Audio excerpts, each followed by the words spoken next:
சாந்தி 21/11/2025 காலை முரளி பாப்தாதா மதுபன்.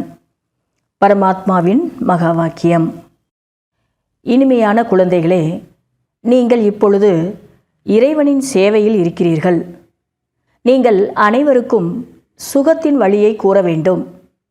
ஸ்காலர்ஷிப் அடைவதற்கான முயற்சி செய்ய வேண்டும். கேள்வி: குழந்தைகளின் புத்தியில் ஞானம் நன்றாக தாரணையாகும்போது எந்த பயம் நீங்கிவிடுகிறது? பதில்: பக்தியில் குரு நமக்கு சாபம் கொடுத்து விடக்கூடாது என இது போன்ற பயம் ஞானத்தில் வருவதன் மூலம், ஞானத்தை தாரணை செய்வதன் மூலம் நீங்கிவிடுகிறது. ஏனென்றால் ஞான மார்க்கத்தில் யாரும் சாபம் கொடுக்க முடியாது. ராவணன் சாபம் கொடுக்கிறான், பாபா ஆஸ்தி கொடுக்கிறார். ரித்தி சித்தி கற்றுக்கொண்டவர்கள் துன்புறுத்துதல் மற்றும் துக்கம் கொடுக்கக்கூடிய செயலை செய்கிறார்கள். ஞானத்திலோ குழந்தைகள் அனைவருக்கும் சுகத்தை அடைய வைக்கிறீர்கள்.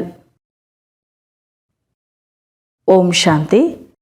இனிமையிலும் இனிமையான ஆன்மீக குழந்தைகளுக்கு ஆன்மீக தந்தை அமர்ந்து புரிய வைக்கிறார். நீங்கள் அனைவரும் முதலில் ஆத்மாக்கள் ஆவீர்கள். இதில் உறுதியான நம்பிக்கை வேண்டும். நாம் ஆத்மாக்கள் பரந்தாமத்திலிருந்து வருகிறோம். இங்கு உடலை எடுத்து பாகத்தை நடிப்பதற்காக வந்து இருக்கின்றோம் என்பது குழந்தைகளுக்கு தெரியும்.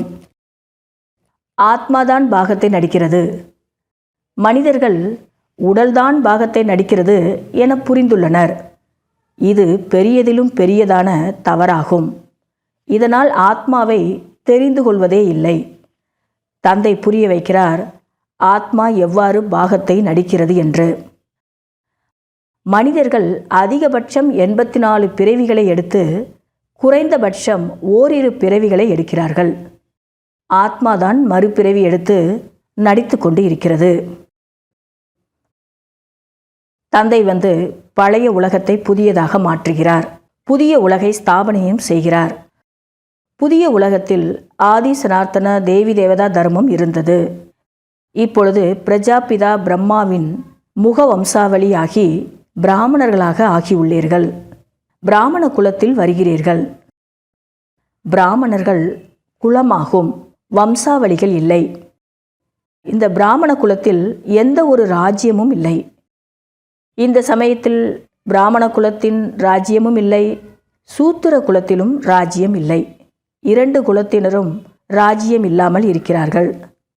எனினும் பிரஜைகள் மீது ராஜ்யம் செய்து கொண்டுள்ளார்கள். பிராமணர்களுக்கு எந்த ராஜ்யமும் இல்லை. நீங்களோ படிக்கின்ற மாணவர்களாக இருக்கிறீர்கள். புதிய உலகம் ஸ்தாபனை ஆகி கொண்டு உள்ளது. தேவி தேவதைகள் ராஜ்யம் அங்கு இருக்கின்றது.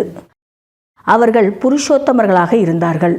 பிறகு கலைகள் குறைந்து குறைந்து தாழ்ந்தவர்களாக, சூத்திர புத்தி உடையவர்களாக ஆகிவிட்டார்கள். அவர்களை கல்லு புத்தி உடையவர்கள் என்று சொல்லப்படுகிறது.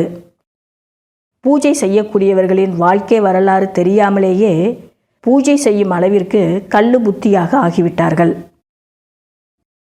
குழந்தைகளுக்கு தந்தையின் வாழ்க்கை தெரியாவிட்டால் ஆஸ்தி எப்படி கிடைக்கும்? எனவே இப்பொழுது குழந்தைகளாகிய நீங்கள் பாபாவின் வாழ்க்கையை நன்றாக தெரிந்துள்ளீர்கள்.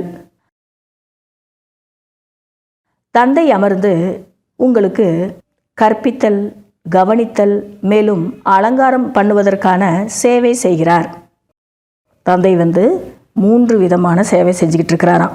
பாடத்தையும் சொல்லித்தராரு, நம்மளை பரிபாலனே செய்கிறாரு, நமக்கு அலங்காரமும் செய்கிறாரு. 3 விதமான சேவையை வந்து செய்கிறாரு.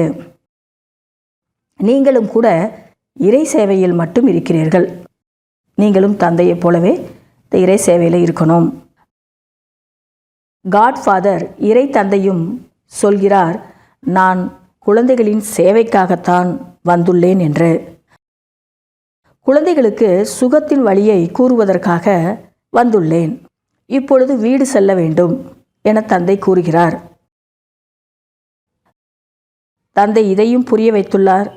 சங்கமம் கூடவே புருஷோத்தமம் என்கிற வார்த்தையை அவசியம் எழுத வேண்டும். எப்பொழுதுமே சங்கமங்கிற வார்த்தை கூடவே புருஷோத்தம சங்கமயுகம்னு எழுதணும் அப்படின்னு தந்தை சொல்கிறாரு. திருமூர்த்தி வார்த்தையும் கூட அவசியம் எழுத வேண்டும். மேலும் பிரஜாபிதா என்கிற வார்த்தையும் கூட அவசியமாக உள்ளது. ஏனென்றால் பிரம்மா என்கிற பெயர் கூட அதிக பேருக்கு உள்ளது. பிரஜாபிதா என்கிற வார்த்தையை எழுதினீர்கள் என்றால் சாக்காரத்தில் பிரம்மா உள்ளார் என்பது தெரிய வரும். பிரம்மா என எழுதும்போது சூட்சுமதனத்தில் இருப்பவர் என புரிந்து கொள்வார்கள். பிரம்மா, விஷ்ணு, சங்கரரை பகவான் என சொல்லுகிறார்கள். பிரஜாபிதா என சொல்லுகிறார்கள் என்றால் பிரஜாபிதா இங்கு இருப்பவர் என புரிய வைக்க முடியும். பாபா எதெல்லாம் சேர்க்கிற வார்த்தைங்கிறத இன்றைக்கி புரிய வச்சிட்ருக்கிறாரு. சங்கமேகங்கிற வார்த்தையோட புருஷோத்தமங்கிற வார்த்தையை சேர்த்துக்கோங்க. சிவன் அப்படிங்கிற வார்த்தையோட திருமூர்த்தி சிவன்கிற வார்த்தையை சேர்த்துக்கோங்க.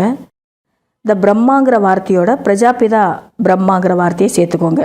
வெறும் பிரம்மான்னு சொன்னீங்கன்னா மேலே தான் எல்லோரும் பார்ப்பாங்க, சூட்சுமோதனத்தில் தான் இருக்கிறாரு அப்படின்னு நினச்சிக்கிடுவாங்க. ஆனால் அந்த பிரஜாபிதா பிரம்மா இந்த சாக்கார வதனத்தில் தேவை அப்படிங்கிறத நீங்கள் புரிய வைக்கணும்னா இந்த பிரம்மாங்கிற வார்த்தை கூடவே பிரஜாபிதா அப்படிங்கிறதையும் சேர்த்துக்கோங்க அப்படின்னு இன்றைக்கி முரளியில் நமக்கு சொல்லிகிட்டு இருக்காங்க. விஷ்ணுவை காட்டியுள்ளனர். பிரம்மாவினுடைய தொப்பில் கொடியிலிருந்து நாபி கமலத்திலிருந்து பிரம்மா வந்தார் என்று குழந்தைகளுக்கு இது பற்றிய ஞானம் உள்ளது. நாபி போன்ற எந்த ஒரு விஷயமும் இல்லை. பிரம்மாதான் விஷ்ணுவாக மாறுகிறார், விஷ்ணுதான் பிரம்மாவாக மாறுகிறார். எப்படி மாறுகிறார்? இந்த முழு சக்கரத்தின் ஞானத்தை இந்த சித்திரத்தின் மூலமாக நீங்கள் புரிய வைக்க முடியும். படங்கள் இல்லாமல் புரிய வைப்பது என்றால் உழைக்க வேண்டியது வரும். படத்தை காட்டி புரிய வச்சோம்னா ஈஸியாக புரிஞ்சுக்கிடுவாங்க. படம் இல்லாமல் புரிய வைக்கணும்னா அது கொஞ்சம் உழைக்க வேண்டிய விஷயந்தான் அப்படின்னு தந்தை சொல்லிகிட்ருக்காங்க. பாபா வைர வியாபாரியாக இருந்தார். இந்த பிரம்ம பாபா வைர வியாபாரியாக இருந்தார். முத்துக்களின் மாலை எப்படி கோர்க்கப்படுகிறது என்பதில் அனுபவசாலியாக இருந்தார். பிராமணர்களுக்கு கூட மாலைகள் உருவாகிறது, அதுவும் பின்னால் தான். பிராமணர்களாகிய நாம் தான் தெய்வீக குணங்களை கடைபிடித்து தேவதை ஆகின்றோம். மாலையை உருவாக்குவதில் கடின உழைப்பு உள்ளது. மிகவும் கவனமாக முத்துக்கள் எங்கும் விழாத அளவிற்கு மேஜையில் வைக்கப்படுகிறது. பிறகு ஊசி மூலம் கோர்க்கப்படுகிறது. சரியாக கோர்க்கவில்லை என்றால் பிறகு மாலையை கலைத்து பிறகு உருவாக்கப்படுகிறது. இதுவும் மிகவும் பெரிய மாலையாகும். பிராமணர்களுக்கு மாலை பெரிய மாலை உருவாகுது, அதுவும் கடைசியில் தான், இப்போ கிடையாது. ஏன்னா அங்கே ஒரு உதாரணப்படுத்தி பாபா சொல்லிகிட்ருக்கிறாரு. அந்த முத்து மாலையை உருவாக்குறது ரொம்ப கடினம். ஒரு தடவை நழுவி போயிடுச்சுன்னா திரும்பியும் முழு மாலையும் கலட்டி திரும்பியும் உருவாக்க வேண்டியது வரும். அதுபோல் இந்த பிராமணர்களுடைய மாலை கூட உருவாக்குறது ரொம்ப கடினம். இது பெரிய மாலையாகவும் இருக்குது அப்படின்னு பாபா சொல்கிறாங்க. குழந்தைகள் மிகவும் அதிகமான சேவை செய்ய வேண்டும். படக்கண்காட்சியிலும் மியூசியத்திலும் மிகவும் அதிகமாக சேவை செய்ய வேண்டும். பறக்கும் மார்க்கத்திற்கான சேவை செய்யாமல் எப்படி பிரஜைகளை உருவாக்க முடியும்? இந்த ஞானத்தை வேணுமென்றால் கேட்கலாம். ஆனால் உயர்ந்த பதவி ஒரு சிலர் தான் பெறுகிறார்கள். கோடியில் ஒரு சிலர் என்று அவர்களுக்குத்தான் சொல்லப்படுகிறது. ஸ்காலர்ஷிப் சிலர்தான் பெறுகிறார்கள். 40-50 குழந்தைகள் பள்ளியில் இருக்கிறார்கள் என்றால் அதில் ஒருவர்தான் ஸ்காலர்ஷிப் அடைகிறார். சிலர் ப்ளஸில் வருகின்றார்கள், அவர்களுக்கும் ஸ்காலர்ஷிப் கொடுக்கிறார்கள். இங்கும் அவ்வாறுதான். ப்ளஸில் அதிகமாக இருக்கின்றார்கள். 8 மணிகள் இருக்கிறார்கள், அதிலும் வரிசை கிரமமாக உள்ளார்கள். பாபா சொல்கிறார், குழந்தைகளை நீங்கள் தேகதாரி குருக்களிடம் செல்ல வேண்டிய அவசியமில்லை. யாரிடமும் எதையும் யாசிக்க வேண்டியதும் இல்லை. யாசிப்பதை விட இறப்பதே மேல் என்று சொல்லப்பட்டுள்ளது. தன்னுடைய பணத்தை எப்படி மாற்றம் செய்வது என்பது பற்றிய கவலை அனைவருக்கும் இங்கு உள்ளது. அவர்கள் இறைவன் பேரில் தானம் புண்ணியம் செய்கிறார்கள். அதற்கு கைமாறாக இந்த பழைய உலகத்தில் அல்ப காலத்திற்கான பலன் அடுத்த பிறவியில் கிடைத்துவிடுகிறது. உலகத்தில் இருக்கிறவங்க கடவுள் பேரில் தானம் புண்ணியம் செஞ்சாங்கன்னா அடுத்த பிறவியில் அவங்களுக்கு அல்ப காலத்திற்கு பலன் கிடச்சிருது. இங்கு நீங்கள் 21 பிறவிகளுக்காக டிரான்ஸ்ஃபர் மாற்றம் செய்கிறீர்கள். உடல், மனம், பொருளை பிரபுவிற்கு முன்னால் அர்ப்பணம் செய்ய வேண்டும். இந்த பேட்ஜ் வைத்து கொண்டு நீங்கள் அதிகமான சேவை செய்ய முடியும். அனைவருடைய பேட்ஜும் அர்த்தத்தோடு உருவாக்கப்பட்டுள்ளது. உயிர்தானம் அளிக்கக்கூடிய சித்திரங்களாக இது உள்ளது. இதனுடைய மதிப்பு யாருக்குமே தெரியாது. மேலும் பாபாவும் தூரத்திலிருந்தே படிக்கும் அளவிற்கு பெரிய பொருளைத்தான் பாபாவும் விரும்புகின்றார். நல்லது. இனிமேலும் இனிமையான காணாமல் போய் வெகுகாலம் கழித்து கண்டெடுக்கப்பட்ட செல்ல குழந்தைகளுக்கு தாயும் தந்தையுமாகிய பாப்தாதாவின் அன்பு நினைவுகள். காலை வணக்கம். ஆன்மீக குழந்தைகளுக்கு ஆன்மீக தந்தையின் நமஸ்காரம். கடைபிடிக்க வேண்டிய முக்கியமான சாராம்சம்.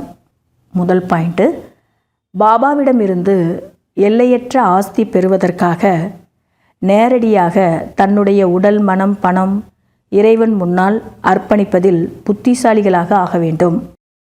தன்னுடைய அனைத்தையும் 21 பிறவிகளுக்காக டிரான்ஸ்ஃபர், அதாவது மாற்றம் செய்ய வேண்டும்.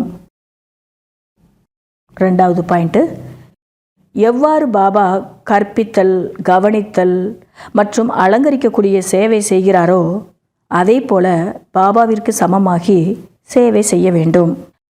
ஜீவன் பந்தனத்திலிருந்து விலகி அனைவரையும் ஜீவன் முக்திக்கு அழைத்து செல்ல வேண்டும். வரதானம். ஞான கலசத்தை தாரணை செய்து தாகத்தில் இருப்பவர்களுடைய தாகத்தை தணிக்கக்கூடிய அமிர்த கலசதாரி ஆகுங்கள். இப்பொழுது அதிகபட்ச ஆத்மாக்கள் இயற்கையின் அல்பகால சாதனங்களினால் ஆன்மீக அமைதி அடைவதற்காக உருவாக்கப்பட்ட அல்பகால சாதனங்களினால் பரமாத்மா சந்திப்பின் ஒப்பந்தக்காரர்களிடம் களைப்படைந்து விட்டுள்ளனர். அதாவது நிராசை ஆகிவிட்டனர். வேறு ஏதோ ஒன்று சத்தியமானது இருக்கிறது என்று நினைக்கின்றனர். அதை அடைவதற்கும் ஏங்குகின்றனர். அவ்வாறு தாகத்துடன் இருக்கும் ஆத்மாக்களுக்கு ஆன்மீக அறிமுகம், பரமாத்மாவின் அறிமுகத்தின் யதார்த்தமான ஒரு துளி கிடைத்தாலும் திருப்தி ஆத்மாவாக ஆகிவிடுவார்கள். ஆகையால் ஞான கலசம் தாரணை செய்து தாகத்தில் இருக்கும் ஆத்மாக்களுடைய தாகத்தை போக்குங்கள். அமிர்த கலசம் தன்னுடன் வைத்து கொள்ளுங்கள். அமரர் ஆகுங்கள் மற்றும் அமரர் ஆக்குங்கள். ஸ்லோகன். அனுசரிக்கும் கலையை லட்சியமாக ஆக்கிக் கொண்டால் எளிதாக சம்பூர்ணம் ஆகிவிடலாம்.